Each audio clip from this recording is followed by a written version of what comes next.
Hi viewers, welcome to our channel. ప్రస్తుతం మనతో పాటు సీనియర్ జర్నలిస్ట్ దాము బాలా సార్ ఉన్నారు. వారితో మాట్లాడదాం. నమస్కారం సార్. నమస్తే.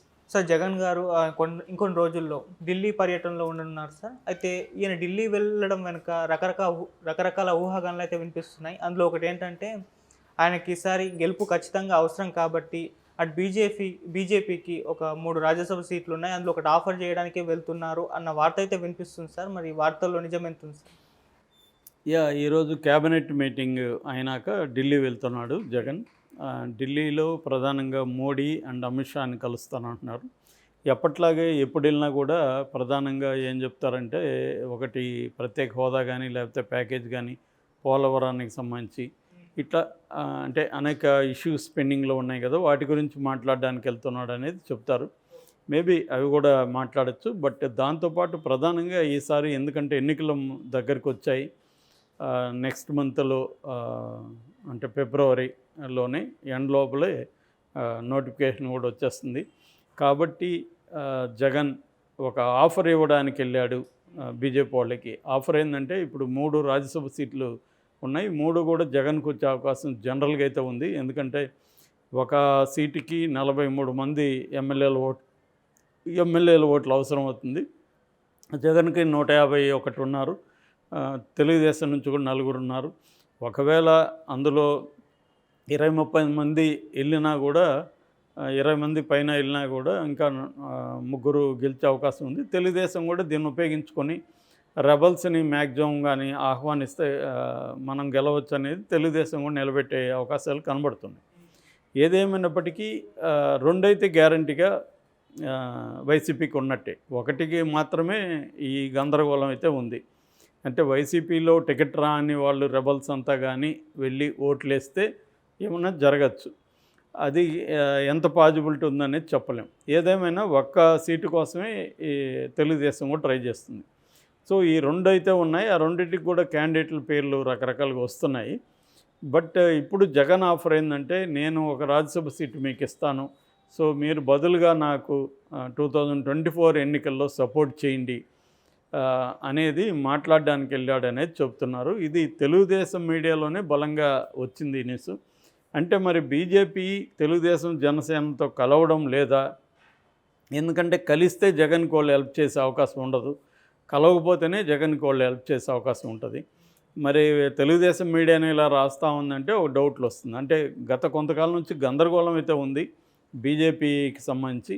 ఎందుకంటే జనసేన పవన్ కళ్యాణ్ ఎప్పటి నుంచో నేను బీజేపీని కూడా కూటమిలోకి తీసుకొస్తానని మాట్లాడుతున్నాడు. చంద్రబాబు కూడా దానికోసం వెయిట్ చేస్తున్నట్టు కనబడుతుంది. అందుకని పొత్తులకు సంబంధించి కూడా వాళ్ళు ఇప్పటివరకు క్లారిటీ రాలేదని, అంటే సీట్లు సంబంధించి, అందుకని ఇప్పటివరకు క్యాండిడేట్లను అనౌన్స్ చేయలేదని చెప్తున్నారు. చంద్రబాబు ఆల్రెడీ మండపేట కానీ అరకు కానీ అనౌన్స్ చేసినప్పుడు దానికి ప్రతిగా పోటీగా పవన్ కళ్యాణ్ కూడా రాజోలు, రాజానగరం అనౌన్స్ చేశాడు. ఆ విషయాలు మనం చూసాము.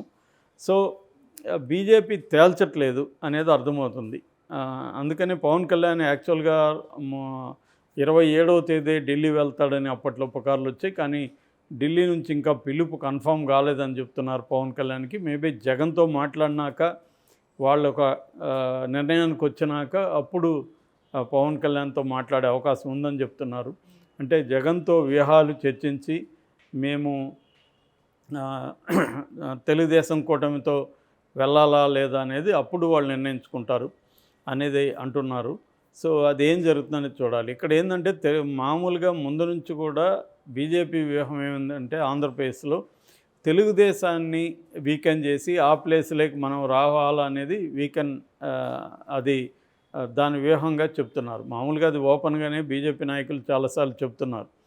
మేము ఒక రాష్ట్రంలో ఏ పార్టీ బలహీనంగా ఉంటుందో ఆ పార్టీని మరింత బలహీనంగా మార్చి ఆ ప్లేస్లోకి మేము రావడానికి ట్రై చేస్తాం, ఇది మా రాజకీయ వ్యూహం అనేది వాళ్ళు ఓపెన్గానే చాలాసార్లు చెప్పారు. ఆంధ్రప్రదేశ్లో కూడా వాళ్ళకి వైసీపీ తెలుగుదేశం అన్నప్పుడు తెలుగుదేశంని వీక్ చేయడమే ఈజీ అన్న నిర్ణయం వాళ్ళకు ఉన్నట్టు కనబడుతుంది. ఎందుకంటే నెక్స్ట్ ఎన్నికలకి చంద్రబాబు కొంత డల్ అవుతారు, ఆయనకి అప్పటికి ఒక 8 ఇయర్స్ దాకా వస్తాయి. సో లోకేష్ ఇంకా ఆ స్థాయి నాయకుడికి ఎదగడానికి టైం పడుతుంది. కాబట్టి ఈ టైంలో తెలుగుదేశం మీద ఫోకస్ చేసి తెలుగుదేశాన్ని దెబ్బకొట్టి, తెలుగుదేశానికి ఉన్న సామాజిక బేస్ ఏదైతే ఉందో, అంటే కమ్మ అండ్ కాపు ఈ రెండింటిని అని దెబ్బ కొట్టగలిగితే మనం ఆ ప్లేస్లోకి వెళ్ళొచ్చు, దాని తర్వాత జగన్ సంగతి చూడొచ్చు అన్న ఒక స్ట్రాటజీ బీజేపీకి ఉంది. అందుకని స్ట్రాటజిక్గా వాళ్ళు కమ్మ సామాజిక వర్గం అండ్ ఎన్టీఆర్ ఫ్యామిలీలో ఉన్న పురంధేశ్వరిని రాష్ట్ర అధ్యక్షురాలుగా చేయడం, రెండవది చిరంజీవికి ఈ పద్మ విభూషణ్ అవార్డు ఇవ్వడం, ఇప్పుడు ఆయనకి రాజ్యసభ కూడా ఆఫర్ చేసి కేంద్ర మంత్రి పదవి కూడా ఇస్తారని చెప్తున్నారు. అంటే ఒక కాపు సామాజిక వర్గాన్ని కమ్మ సామాజిక వర్గాన్ని కానీ తమ వైపు లాక్కుంటే తెలుగుదేశానికి బేస్ ఈ రెండు వర్గాలు కాబట్టి ఈ రెండు వర్గాలు తమ వైపు అట్రాక్ట్ చేస్తే తెలుగుదేశంలో కోపు లేదనుకున్నప్పుడు చాలామంది అటు నుంచి మన వైపు వస్తారు అన్నది బీజేపీ వ్యూహంగా కనిపిస్తుంది. ఆ వ్యూహాన్ని మరి ఇప్పటి నుంచి అమలు చేస్తారా లేదో తెలియదు. ఇప్పటి నుంచి అమలు చేసేటైతే ఖచ్చితంగా వాళ్ళు తెలుగుదేశం జనసేన కూటమిలోకి రాకపోవచ్చు, రాకుండా వీక్ చేయడానికి ట్రై చేయొచ్చు, జగన్ని ఇండైరెక్ట్గా వాళ్ళు బలపరిచే యాక్టివిటీలోకి వెళ్ళచ్చు. అది కానీ జరిగితే మాత్రం తెలుగుదేశం జనసేనలకు ఇబ్బంది ఉంటుంది. ఇంకోవైపు ఏంటంటే బీజేపీ లాంగ్ టర్మ్ స్ట్రాటజీ ఇప్పుడు నేను చెప్పింది అట్లా కాకుండా ఇమీడియట్గా మనకు కొన్ని సీట్లు వస్తే బాగుంటుంది అనుకుంటే మాత్రం తెలుగుదేశంతో కలిసే అవకాశం ఉంది. ఏదేమైనా జగన్తో వాళ్ళు ఫ్రెండ్లీగానే ఉంటున్నారు. వాళ్ళు ఏంటంటే ఆంధ్రప్రదేశ్లో వాళ్ళకి ఏ రకమైన ఉనికి ఇప్పటివరకు లేదు. 1% ఓట్లు కూడా 2019లో రాలేదు, ఇంకా దిగజారిందే కానీ పెరిగింది ఏమీ లేదు ఈ 5 ఏళ్లలో. అందువల్ల బీజేపీ ఏం ఆలోచిస్తుందంటే మనం ఎవరికి ఓపెన్గా సపోర్ట్ ఇవ్వకుండా ఉంటే ఇక్కడున్న 25 ఎంపీ సీట్లు రేపు ఎవరికి వచ్చినా మనవే, అవి మన అకౌంట్లోనే ఉంటాయి. అట్లాగే రాజ్యసభలో కూడా ఎవరు బలం ఎక్కువ ఉన్నా కూడా వాళ్ళు మనల్నే సపోర్ట్ చేస్తారు, ఏ బిల్లు పెట్టినా మనకి సపోర్ట్ చేస్తారు. ఆల్రెడీ అదే చేస్తున్నారు. తెలుగుదేశం సపోర్ట్ చేస్తుంది, వైసీపీ సపోర్ట్ చేస్తుంది. దీన్నే షర్మిల ఇప్పుడు ఫోకస్లోకి తీసుకొస్తుంది. అంటే ఇక్కడ ఆంధ్రప్రదేశ్లో పార్టీలు అన్నీ కూడా బీజేపీ వైపే ఉన్నాయి.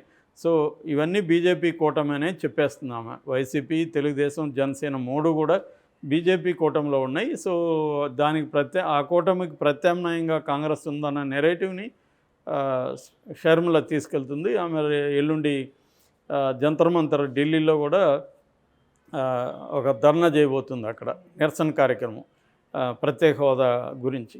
అంటే ఆమె క్లియర్గా ఈ పార్టీలన్నింటినీ ఒకవైపు పెట్టి కాంగ్రెస్ను ఒకవైపు నిలబెట్టే ప్రయత్నం చేస్తుంది. సో ఈ కాంటెక్స్ట్లో జగన్కి ఎంతవరకు బీజేపీ ఉపయోగపడుతుంది అనేది ఈ మీటింగ్ క్రూషియల్గా ఉంటుందన్నమాట. అంటే ఈ మీటింగ్లో జగన్ ఏం ఆఫర్ చేస్తున్నాడు, దానికి వాళ్ళు ఎలా స్పందిస్తారనేది ప్రధానం. సో తెలుగుదేశం మీడియా ఏం చెప్తుందంటే జగన్ రాజ్యసభ సీటు ఆఫర్ చేస్తున్నాడు. ఆల్రెడీ 2020లో రిలయన్స్ గ్రూప్లో ఉన్న పరిమళ నత్వానికి రాజ్యసభ సీటు ఇచ్చారు జగన్. సో అందువల్ల నిజానికి ఆ పరిమళ నత్వానికి ఆంధ్రప్రదేశ్కి ఏమీ సంబంధం లేదు. అతన్ని ఆంధ్రప్రదేశ్ నుంచి వైసీపీ నుంచి రాజ్యసభకు పంపించారంటే రిలయన్స్ ప్రజలకి, మోడీ ప్రజలకి తలగ్గే జగన్ చేశాడు, వాళ్ళకి ఒక గిఫ్ట్ లాగా ఇచ్చాడు.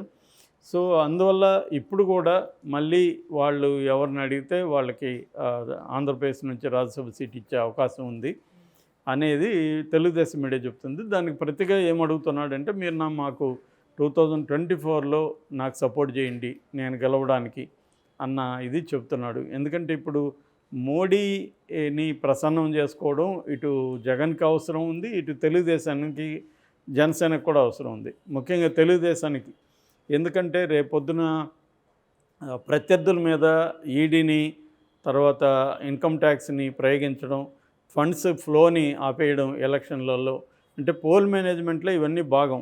డబ్బులను కూడా ఆర్గనైజ్ చేసుకొని ఫ్లో కానీ లేకపోతే ఆ మేరకు వీళ్ళు లోకల్ నాయకత్వానికి డబ్బులు ఇవ్వలేరు, ప్రజలకి ఇవ్వలేరు. ఆ మేరకు ప్రత్యర్థులు ఇస్తారు కాబట్టి వాళ్ళకి ఎక్కువ ఓట్లు పడే అవకాశం ఉంటుంది. అట్లాగే పోల్ మేనేజ్మెంట్ అంటే బూత్ స్థాయిలో గట్టిగా నిలబడి ఫైట్ చేయాలంటే కూడా వైసీపీతో ఫైట్ చేయడం ఇవాళ తెలుగుదేశం జనసేనకి కష్టమైపోతుంది. ఎందుకంటే ఆల్రెడీ అవన్నీ కూడా జగన్ ప్లాన్ చేసుకున్నాడు. ప్రతి ఊర్లో కూడా 50 ఇళ్ళకి ఒక వాలంటీర్ ఉన్నాడు, ఒక గృహ సారథి ఉన్నాడు వాళ్ళకి. అంటే ఇద్దరు వాళ్ళ తరపున ప్రతి 50 ఇళ్ళకి పనిచేస్తారు. వాళ్ళందరికీ ఆ 50 ఇళ్ళ మీద కమాండ్ ఉంటుంది వాళ్ళిద్దరికీ. ఎందుకంటే గత కొంతకాలంగా ఆ 50 ఇళ్ళకి సంబంధించిన అనేక పథకాలని వాళ్ళే చూస్తున్నారు కాబట్టి. సో ఈ కాంటెక్స్ట్లో బూత్ లెవెల్ వైసీపీ దౌర్జన్యాలను ఎదుర్కోవాలంటే తెలుగుదేశానికి బీజేపీ బలం అవసరం.